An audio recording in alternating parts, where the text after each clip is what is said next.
Hi YouTube, this is Darkon633 and today I'm bringing a review of the Transformers Generations Leader Class Combating Wars Megatron. Now, I'm actually really happy that I finally was able to get a hold of this figure. I know it's been on several online sites and for a while, for some reason, I was just kinda not wanting to get the figure because of its price. Now, actually seeing it in store, while it was a little bit pricier as maybe what you get from Amazon or maybe through HTS, Hasbro Toy Shop, with several coupons and so on, just seeing in hand, I decided it was finally time to get a hold of this figure, and I have to admit, I'm very glad I did. I got this at Target. I'm just going to get the side of the way first, for around, I guess, 50 bucks with tax. So it's a bit on the pricey side, but there isn't much I can do there. It's still very cool, and I really enjoyed the design of the sculpt altogether. There are some minor issues that I don't like about the figure, but overall, I still think this is a pretty impressive Megatron. Before we go into the figure, which I'll move him to the side for now, we'll be looking at the box as usual, and I need to transform the arm a little better there since it got messed up there. We'll look at the box. The box is in the typical leader class, since as of right now, there's only two major leader class figures that are out, not including the what's it called? Armada Megatron remold. Now there's a nice picture of Megatron from the Legends game. It shows Megatron, Subdicon. Auto logos as usual. And then it has a full bio, which is pretty long actually. It's pretty cool though.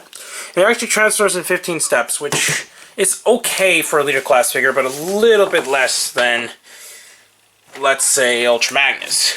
But anyways, we'll now go on to the figure itself. We have this card, but unfortunately mine is kind of messed up. The way that it was packaged, they kind of bent it out of shape, and there's some little dings and dents around. It's a bit unfortunate, but there isn't much I could do for that. He also contains these two separate handguns, which can combine together if you wished. I'm just going to put them together like this, which can fit properly in either hand, but more preferably put it in this one since he's got the large fusion cannon on the other side. Contains a missile which is inside, which I'm just going to be firing off, which actually I don't quite know how to fire this missile. I've never actually tried it. Let's see how you oh, okay, so it is just the red missile there.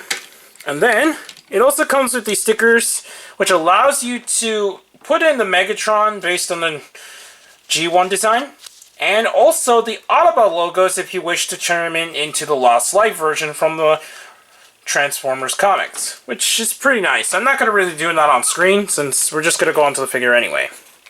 Anyway, articulation-wise, its head is on a swivel, but it can go up and down due to the way that the head is designed in here, since it's actually got another joint there. Its head is very nice. I really like the sculpt of the Megatron, and I think it's actually pretty much one of the most impressive parts of the figure.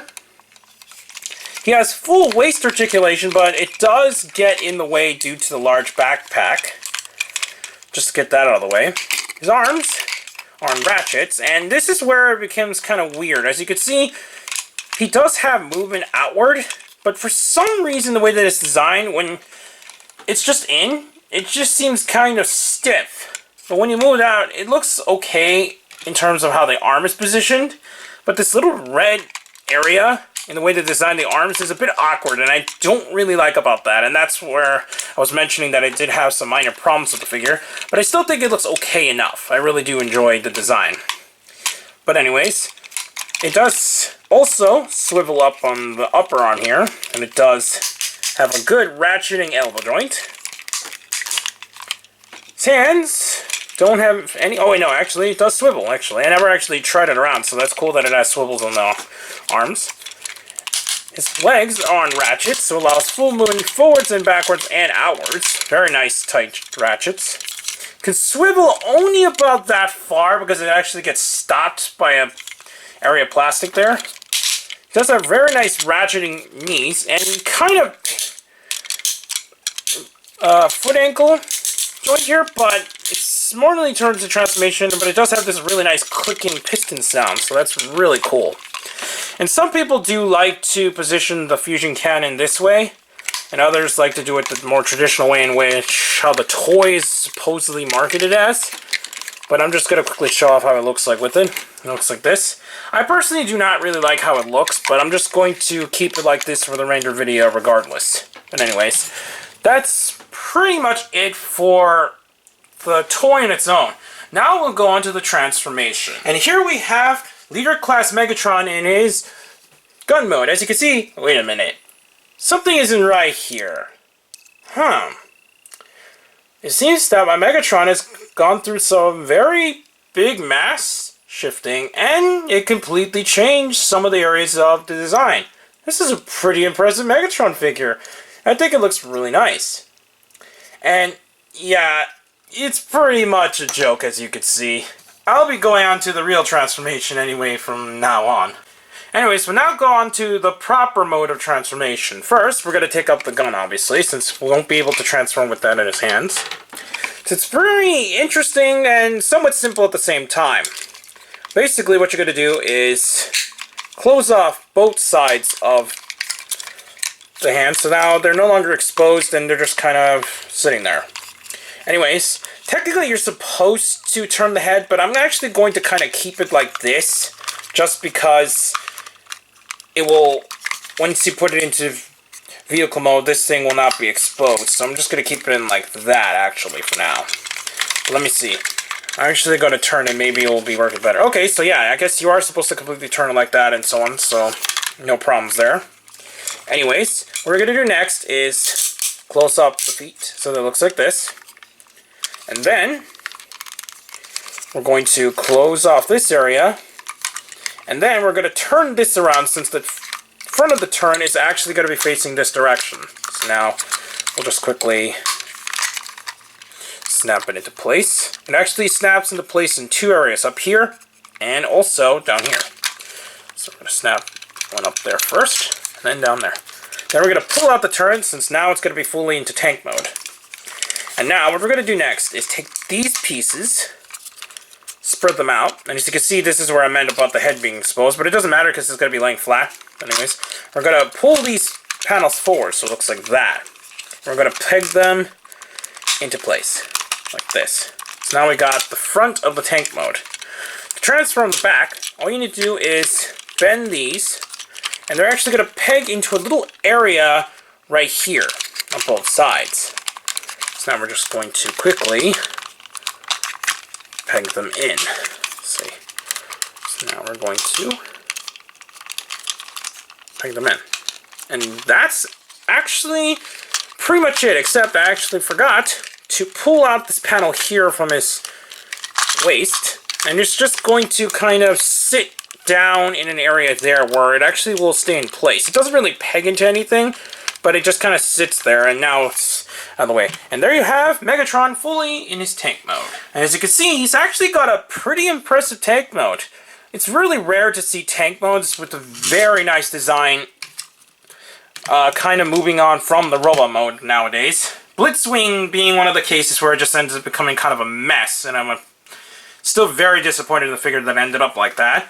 But I really like the fact that these are actually fully working treads and actually are made of a rubbery material, so they can actually tread along. But on some surfaces, you kind of need to press down a little hard just to get it to work. Otherwise, it just kind of, as you can see, it just kind of slides rather than works. But it does work pretty well, and I'm really impressed with that. I'm also happy that the turn is fully rotatable, which is rare in a lot of tank formers. Due to the way that a lot of the tank transformers are designed, it's very rare to see that nowadays, so I'm very glad that it can do that. And the turret itself, though, unfortunately, pretty much it's stationary. It doesn't really do anything else besides, obviously, the turning. But other than that, that's actually still a very nice tank mode, actually. I really enjoy it. Now, there actually is a third unofficial mode, which I'm just going to quickly show on camera here. Hopefully the camera is good size for this. But anyways, what you're going to do is keep most of it in tank mode, but you're just going to unlatch the legs on both sides. And then you're just going to keep them mostly in robo mode kind of design and push these down. And then you're going to take this and kind of just let it rest there. And what I like to do is take these panels, which are a part of his waist armor, and just kind of keep them like this. And there you have him in what is technically a makeshift gun mode. It's very strange, I have to admit. But technically there's another way you can do it by slightly transforming this and keeping it down like that. So now you got this design and kind of keep it like that. And there you have it fully kind of in some kind of makeshift gun mode. I guess it's kind of passable since a lot of Transformers do have very futuristic weapons, and it's kind of passable at least in terms of a Transformers weapon. Not so much something that's based obviously in a real life one like the Walter P-38, if I remember correctly it was called, from the G1 toy. But it's still cool that they kind of gave you the option. Obviously it is completely makeshift and there isn't an official way to plug these together. But I still think it looks real nice. I think I'll be going on to my final thoughts on the Megatron. Now, Transformers Generations Leader Class Megatron may still have its faults. It's not enough for me to fully hate the figure, and I think most of the design is still pretty top-notch. Another thing I forgot to mention is that the actual fusion cannon cannot come off, and that's a bit unfortunate since even in the IDW comics you can clearly see him take off the fusion cannon, and it's a bit of a bummer that they didn't allow that to be taken off. But other than that, I still think the figure is a very nice design, and it's definitely a really good look of the leader of the Decepticons, Megatron. And it also really works well as also the Lost Light Megatron if you so wish to, if you had the stickers and so on. But overall, I still think the figure is still pretty decent, and while I also admit that the arms are still kind of a weird design, it's understandable since I think that is the only reason why the turret system even works in the first place, because of the ratcheting joint there. But other than that, I still think it's very nice, and it's definitely a worthwhile pickup if you're a fan of Megatron or Combiner Wars in general. Anyways, please comment, subscribe, and check me out on Hero Taku for the latest in hero news. Also, check me out on our Twitter under Darkon633. Don't forget to comment, rate, subscribe, and check down the channels down below, including the WRW podcast, which is linked below on the YouTube channel there. Anyways, I will be seeing you, YouTube. Bye.